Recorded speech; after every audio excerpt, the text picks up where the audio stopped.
Okay, let me do a little update. The last 2 days, I saw a lot of friends, and I could have done multiple videos. And I like to do them when the guys themselves are talking about scripture, talking about various things, experiences, and I'll just be sitting there sometimes, not saying much, maybe zoned out, and I'll just be hearing them, having a lot of discussions. And that happened for 2 days in a row, especially yesterday.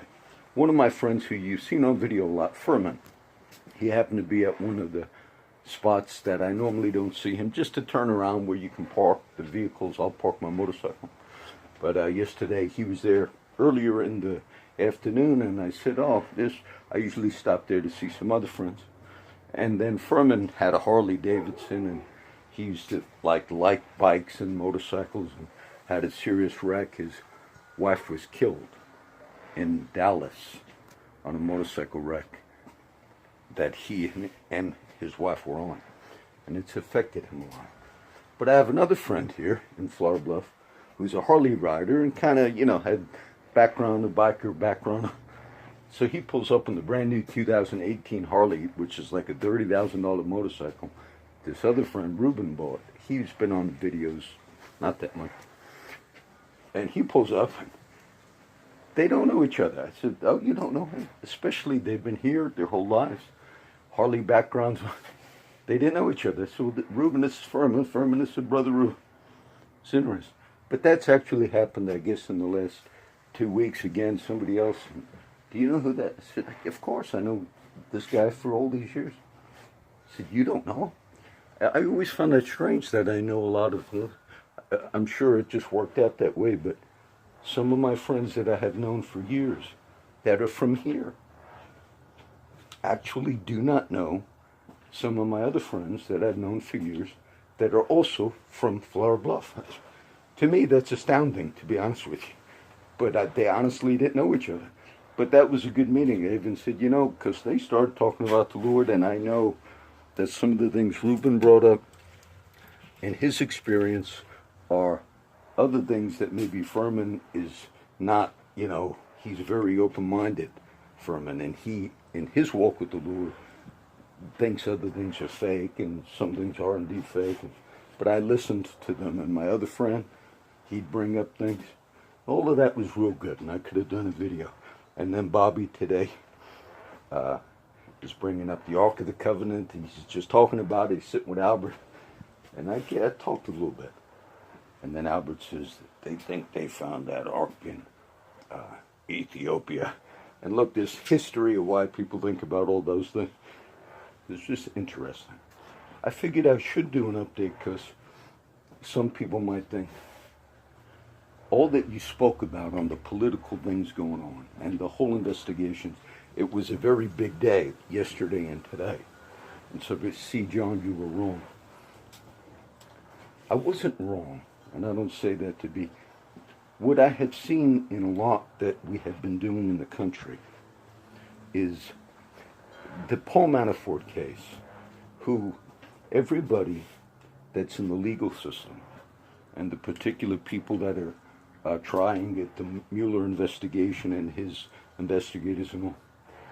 Everybody, including the judge in the Paul Manafort case, was outspoken. But everybody knew that all of the things that they charged Mr. Manafort with, he was found guilty on like 8 or 10 of the 18 charges, and the others they were not in agreement with. But these are basically all types of financial dealings. That a lot of people have done these types of things. And our government and our investigators and our prosecutors, they knew about all of these things already and deemed none of these things to be worthy to seek justice for. But then that Mr. Manafort, who was part of the Trump campaign, when he didn't want to kind of agree to cooperate, then they went and did this. And yet, if you listened to the people who are prosecutors and DAs and things like that, their arguments, which I read, were this man thought he was above the law and we're here for justice. Actually, you weren't there for justice. Because if you deemed that what you did was just, you would have done it before. And everybody understood that because of the way politics works, and you want to get the big guy at the top, you might even, at certain times, even trump up charges like you did with Mr. General Flynn. He was basically plea bargaining this thing to lying, but texts revealed that they knew he wasn't lying. He didn't think he was lying about whatever they got him on. But then they later said, no, let's do it. I don't see any of that as justice. And then you see the headlines today on the news. Sarah Sanders, the spokeswoman, said, just cause Manafort, or even the other man, Cohen, I don't want to get too much in the weeds, but it doesn't mean Trump did anything wrong. But the way they framed it in the headlines is they made it look like Trump was basically saying, yes, because there's whole types of crimes that we did, but yet I didn't do anything wrong. But I understand what they meant. The other thing, what they meant was the Manafort thing had nothing to do with Trump or his campaign or any of that. It had to do with going after somebody with other things. Now, I don't ever see that as justice, no matter what side does that. There have indeed been much of what you see that both Mr. Obama as well as Hillary Clinton committed, if you will, campaign finance violations. The things that were wrong, you pay fines. If you have a campaign and you violate particular amounts of money and things of that nature, if you violate that, there's fines that a campaign pays. But they are turning that now, and the media is turning some of that into these are criminal felony type things, and they're deceptive in that. The other thing with Mr. Cohen is basically, the media keeps calling it hush money. People, political people as well, when they have accusations against them, if you slept with a porn star, or if you had an affair in the past, and then you realize, though it was wrong and sinful, but yet not illegal, you would still come to what's called a confidentiality agreement. Oh, this girl I had an affair with 20 years ago, now I'm running for president, whatever it is. We're going to pay her 130, she agrees. And but you had Mr. Clinton do things like that on felony accusations. And none of that was ever brought to a level like this is being brought to. Meaning he paid off a woman, accused him of a criminal sexual act against her. And you had another woman who claimed a forcible rape and an assault by Bill Clinton. The media really mocked those women, Juanita Broaddrick, Paula Johnson. But later, some New York Times people even later looked into it, and Miss Broaddrick more than likely was indeed raped by Bill Clinton. Now, this was all known. There was no payments made or anything, but none of that because of connections. None of that ever rose. But what you have now in this present thing, or present distress, what did Mr. Cohen do? He was Trump's personal lawyer. They call him the fixer. He facilitated the payments to some of the people Trump had affairs with. But Trump lied about, oh sure, but he didn't lie before grand jury. No, I didn't know about the payments. Okay, people do those types of things. That's actually not a crime to do it. They're called confidentiality agreements, but the media portrays some of that now. That's hush money to cover up criminal activity. Actually, it wasn't. So they manipulated that. Now, regardless of the political view, what I see is when the justice system claims that they're out to do what is just, and they lie. Now, we had a local case, because I read the news all day today, and this was a man by the name of Deaver. And last year, I guess, when I was going to do my Bible study out in Mathis, little 30-something miles from here, I remember there was a big wreck on the highway, and I didn't know what was, they had the whole highway shut down, one of the roads I would take. And sadly, there was a sister of a woman here, politically active, Seems like a good woman. Her name is Kara Sands. Kara Sands' sister was killed in what we used to call a 1050, which is a major wreck. 1050 major. That was what we said at the fire department. That was tragic. But her vehicle broke down, and she was pushing it there on the side of the road. And this young man by the name of Deaver ran into her and hit her. Okay, our DA at that time and our prosecutor and the system, justices, they decided to go after him, sort of in a way that you would go after somebody that they did not do with judges that are connected here, politicos who had done much worse. Because this young man really didn't go off the road, as far as we could tell, and the woman happened to have been on the road, sadly pushing her vehicle that was broken down. And he hit her. The young boy was not drunk or any of that, but they think he might have been texting, which would be wrong. But they went after him like they were going to charge him, like somebody drunk, or like what a judge got away with the ticket here. Meaning swerved off the road, doing twice the speed, posted speed limit, flipping, hitting a cherry picker, maiming people. The second time he did it, nothing happened the first time. The second time, the judge got a ticket. But yet they went after this young man, Deaver White, and they were going to lock him up. And I remember I commented on that case. I said, look, and I've been to a lot of wrecks, more than Mr. Gonzalez has been to. I've seen more dead bodies than you justice people here. And so when you go to a wreck, you look at what were the mechanisms of the wreck. Was it right on the road? And was it possible that because sadly, tragically, a woman's vehicle broke down, that somebody might actually, without breaking any law, might actually hit? Sadly, that happens. It happens at wrecks that police and fire are at. Meaning sometimes you get the ambulance, fire truck, cop car on the road, people are driving legally and they just don't realize they come up on a cop car or whatever in the road. There's certain ways you gotta notify oncoming traffic. Sometimes they don't do it right. So the Deaver case, I just felt they went after him because it was a political connected person that really wanted justice. But I just looked at the other cases. Now today, I found out in the news, that case has been completely dropped. But this is what bugs me about it. The media reported today that they offered him a plea deal, meaning they went to him, charging him with serious crime, or vehicular homicide, whatever we call it. And they said to him, you did this, you're guilty of doing this, and we want you to plead to how many years in prison? And the young man decided, no, I'm going to trial. And then after that, the DA dropped that case completely. Now I wonder if the defense attorney was trying to convince his client, because I had a case with Dirk Kiesler, and I was helping Dirk. It was a stabbing case of another friend of mine by the name of Tennessee. He almost died, Tennessee. And so Dirk had stabbed Tennessee twice. I visited Tennessee in the hospital, open heart. He had to have open heart surgery. He said it was a miracle he survived. His aorta was cut. I never heard of somebody surviving a cut aorta, but Tennessee survived miraculously.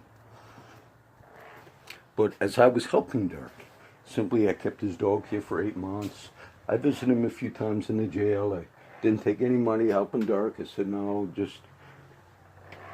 But his lawyer was in contact with me, like, you know the people on the street, you know if so-and-so could be a witness. I said, they might be at here or whatever. And I talked to a few friends. I said, Dirk's lawyer would like to speak to you. I just facilitated. But I remember, as I talked to Dirk on the phone, and he called me multiple times, and his lawyer would speak to me, who I met. I think his name was Don Edwards, maybe. And the lawyer said, well, Dirk's facing a lot of time. Assault with a deadly weapon, attempted murder, whatever the severe charges. And all the time, in 8 months, Dirk was in the county jail. I just wanted to help and everybody be honest. And Dirk asked me for my advice. I said, well, Dirk, I do talk to your lawyer. And the lawyer had told me he was working with this local DA, prosecutor. That was Mr. Skirk at the time. And he said, we're going to offer Dirk a plea deal for a few years, whatever, and he's going to plead to a felony. And I said, well, do you think that's good? He said, oh, yes, because they got a lot of things on there, a lot of history. And I asked his lawyer, I said, look, nobody really believes the story Dirk told, that Tennessee fell on the knife twice, all right? I said, but the other question I would ask you, and I spoke to his defense lawyer in person, I said, Tennessee, as far as we know, fled the state, because that's what he said. He was leaving. As far as I know, he did leave. I said, and even though Dirk's story is unbelievable, and I don't think a jury would believe that, I said, just with my basic knowledge of law, if you don't have Tennessee, the victim, if you will, of the crime, and you don't have him in court at all because you can't get a hold of him, and Dirk gets on the stand and tells his story, which is it was self-defense or whatever, and I said, I don't see how you could really have a case. I said, I'm not here to defend Dirk. And Dirk's lawyer, his defense lawyer, assured me, oh, no, there's a whole lot more. There's a whole lot of history that you don't know about. And so it's better for him to plead now. This is the best he's going to get. But then there was something that the lawyer had said or done that made me question him. And as Dirk kept asking me for advice through the whole thing, I told Dirk sincerely, I said, well, your lawyer seems like a good man, and he says take the plea, Dirk. But they were manipulating me, because Dirk himself said, I'm not going to take the plea. And so you had the justice system here in Oasis County, also with the defense lawyer in collusion, trying to convince me, as a friend of Dirk, that no, they got a lot. The plea is much better. If not, we're going to get you. Dirk held out. I didn't think he should have. But at one point, the lawyer said something that was shady to me, Dirk's lawyer. And I said, Dirk, do what you think you got to do. And he said, I'm going to hold out for trial. And then they dropped it completely. No plea, no nothing. And I thought, you lie when you do that. Understand the system, John, that's how the system works.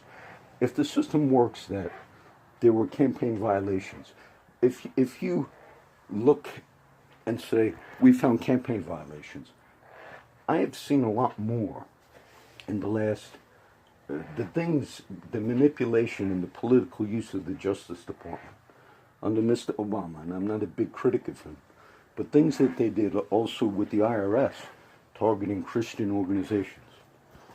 Now, these are things tapping into the computers illegally of a reporter. The Obama administration did that with the Justice Department under Eric Holder. They illegally tapped into a reporter's computer. That is every single thing you're seeing now. That is a blatant violation, using your power. And in a nutshell, all we're looking at now is even if Mr. Trump had knowledge that emails were going to be released, remember what we're talking about. There were a lot of things that the Clinton people did not want to be revealed. And when those things were subpoenaed, she destroyed those things. And there was zero penalty for the destruction of the evidence, the infamous emails and the wiping the server. And all of those things, we now know some of those things that she would have been in trouble for was a lot of this contacts with the Russians, with the Michael Steele and all these things. Now, all of those things, when you have your hands in government and you get a pass and you're Secretary of State, you're representing the United States, and you're making deals, you're approving deals as Secretary of State with other countries, and right after those deals are approved, those countries pump millions and millions and millions of dollars into your foundation. Your husband gets all types of speeches to make all types of millions and millions and millions of dollars, and some of that was hidden. Those were big things. All of that is swept under the rug. So what I do believe is we're at a point where they have taken the minutiae of things, because with the help of the media, and trumpeted those things. And when you see whether Sarah Sanders or Trump said, in a nutshell, if you paid money and you had your lawyer pay money to people that you had affairs with that were not criminal, but yet the media will tell you that was criminal for him to have done that, and a violation. But yet you had other figures that paid off people because of sexual criminal acts, and those were not even looked into. Assaults and rapes, where the women forcefully said, this man, this political Bill Clinton, raped me. Her name was Juanita Broaddus. They mocked her. Not only was none of that or any of those things just hush money to silence consensual, some of those things, Paula Jones, was payoffs to cover up illegal criminal activity. Meaning if they had sex with 6-year-olds, they would have deemed, oh, well, yes, that's crime, Mr. Whoever, Clinton, Mr. Whoever. But, you paid it off, and we decided to keep that song. So to me, and they do things like that. So none of this is a seeking for justice. I'll end it with this because this is just an update. I'm very slow to kind of listen to there's certain online Christian magazine sites, and I only go to them to catch the breaking news in the Christian world. And one, I won't give the name, I used to get these magazines by subscription for many, many years. And so there's one, and it's, to me, the way they promote things, and I believe in all the gifts of the Spirit, prophecy and everything, but some of the things I see on there I think I don't like. But it came up about 2 years ago or so that there was a firefighter, and it got some attention because this was before Trump ever ran for president, before he threw his hat in the ring, and there wasn't even really talk about him running. This was years back, and a firefighter prophesied one day that Trump will become the next president. Or president someday, but the next president. And of course, when Trump decided he's going to run, and now I didn't give a lot of weight to that because whatever other things that the particular man said, I wouldn't take it as, see, this was God's man or any of that. But if that was so, and that prophecy was true, it would also show to me that there's some other purpose playing. To me, this is not a purpose of left or right. About half of the country probably believes that a lot of this is a witch hunt. And the media reported it's not a witch hunt. See, we got a conviction on Manafort. That had not, what Trump, when he says witch hunt, he's saying you're seeking for many things that you let a big past go. And you say, but now in this case, we're going to go as far as we can. They're continuing to do various other things, family things and all on Trump. And so what I think the better picture is we also, our country also does these things on a global scale. I remember when our country was so upset that the breakaway Crimea, after the Soviet Union broke up, and they had a referendum, they voted to go back to Russia and to not be independent anymore, associated with Ukraine and all. And that was a real vote. It was like 90% of the people in that breakaway of the former Soviet Union said, we're going back to Russia. The U.S.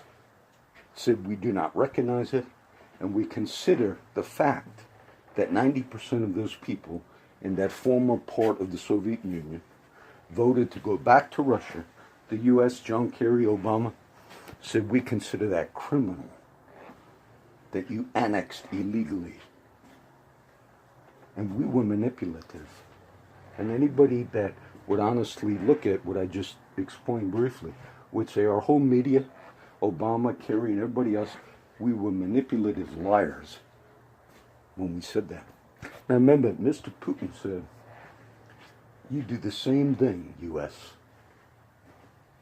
but then you give other names to it, and we certainly do. Imagine if Mr. Putin went in an air raid and took out, assassinated various leaders of countries, militarily, and we justified it. Putin justified it. They have weapons of mass destruction. Libya, Iraq, whatever. And a lot of the world looks at us and says, just like this country now, pretty much is divided.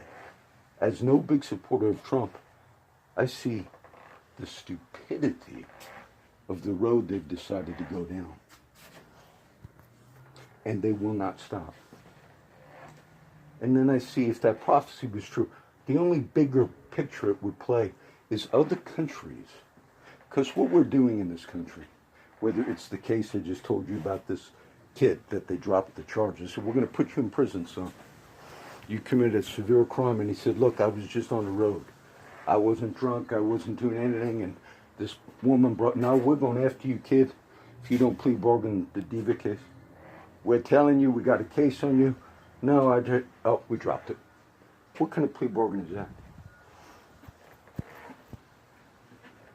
And then the lawyer lied to me about Turk. Oh no, they're going to put him away, John. And I said, well, and on the scale of this country, what's going on? None of that is justice when you say, oh yes, one side did all these things and even worse. One side did all these things and much worse. And they were connected and working with a lot of other people that were inside these deep state institutions who felt like, yeah, her side, the other side, regardless of who it is, we're on that side. Therefore, we've got to break all types of laws. But countries, and Putin said to the U.S., you're a bunch of hypocrites. You do all these things. And we have a war, if you will, instability on our border because of Ukraine. When Russia has their base right off of the Ukraine, you couldn't. And then we build up NATO. And some of the moves we made threatened the stability and said we got more. And I think China's also the things they're doing in the China Sea. And so on a worldwide scale, on a global scale, there are countries who have said, not only your manipulation in your own country, your media in your own country, you have also done these things and affected our countries. And I explained to somebody the other day, that was a big part of the ideology of Osama bin Laden. I remember I told somebody the other day, they were talking about some issues. I said, you know, Osama bin Laden, it was one of the guys, it might have been Neil, who had the key left.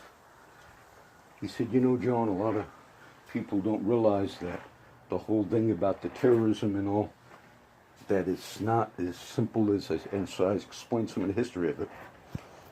But Osama bin Laden published an open letter. The only news organization before he was killed that printed it, published it, was CNN. But I'm glad they did at that time. But Osama said, he basically said, people ask why we do what we do, and I do not justify terrorism. Don't misread this. He said, it's not that we hate your way of life. It's not that, Osama said, you can live your way of life in the Western world. It's the fact in their understandings of things. It says, you have been involved in Saudi Arabia.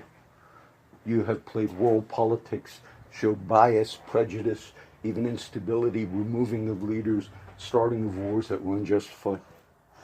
Many killed, kids too. And you've done all these things. And they refer to us as the great Satan. And it said, so that's what we are doing. That's what his ideology was. Osama bin Laden, Al-Qaeda. And then you had ISIS later. Now, I don't justify it and I don't stand for it.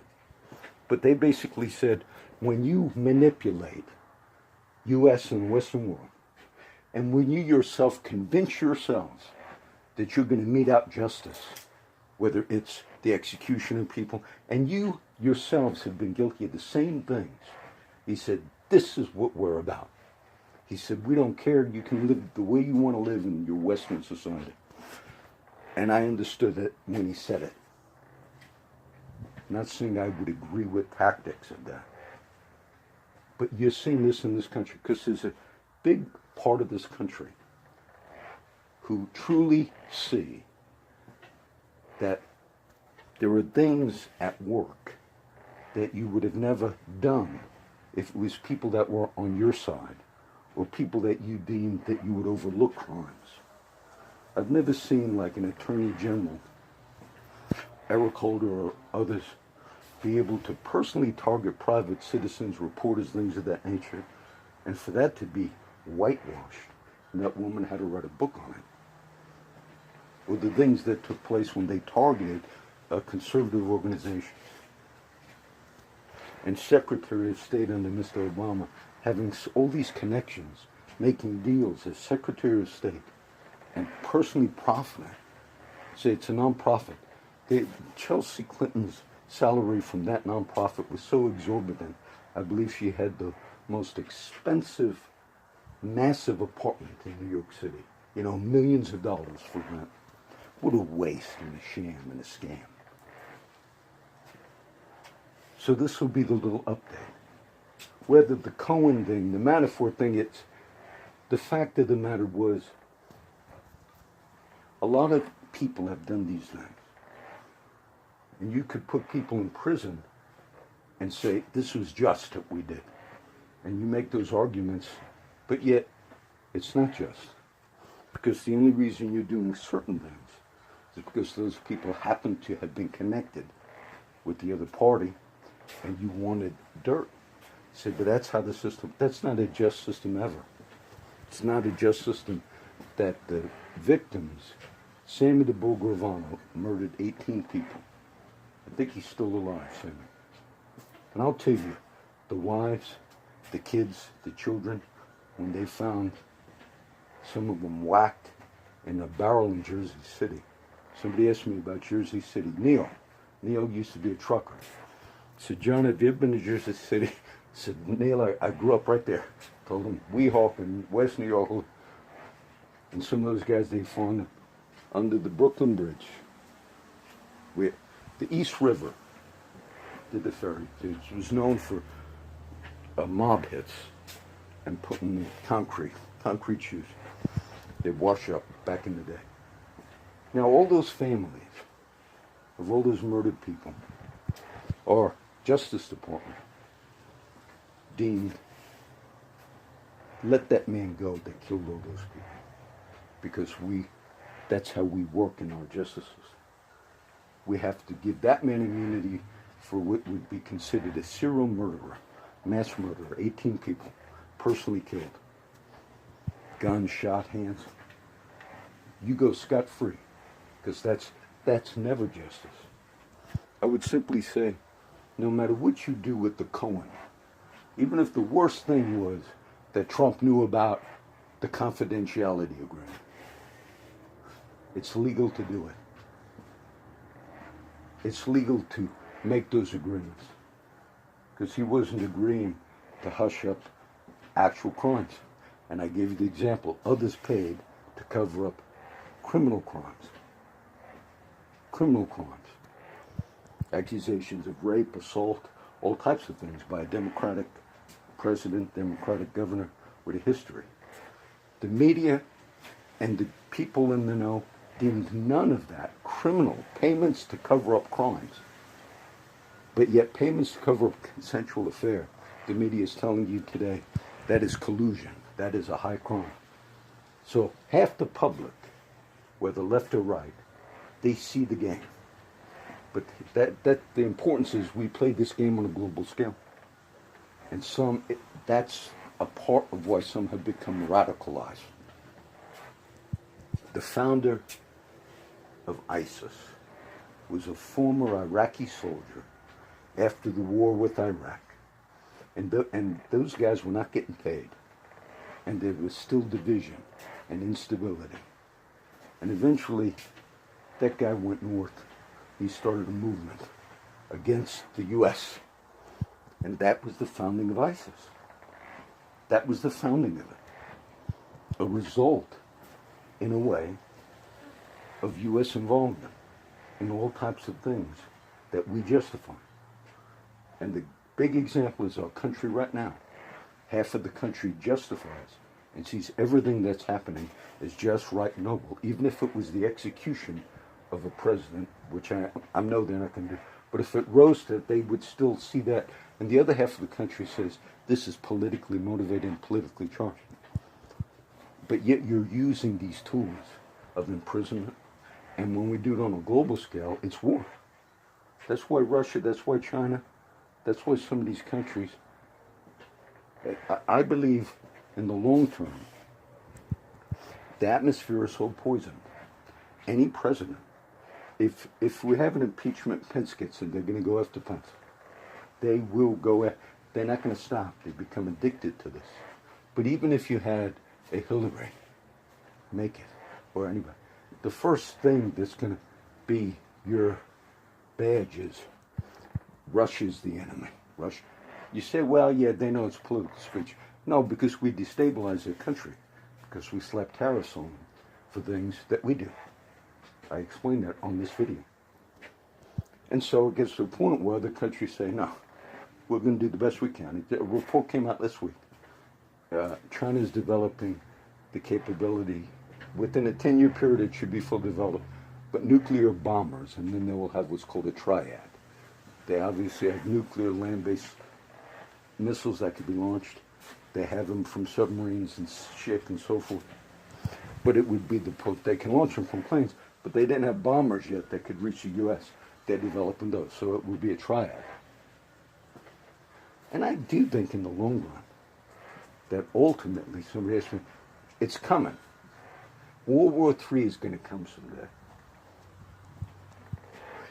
But it's the unwillingness, the stubbornness, the vanity of a particular country, particular side, who have convinced themselves that what is a crime on one side, but on their side it's not a crime, the same body politic, if you will, have convinced, with the help of the media, demonize this one, that country, this place. We did what was just. We destabilized Libya. We backed up the murder of Gaddafi.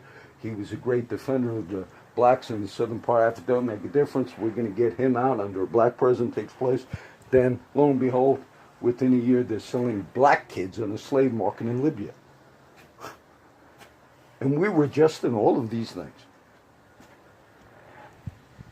All right, that's the update. I might upload this one again in the future. I don't know. Okay, that's it.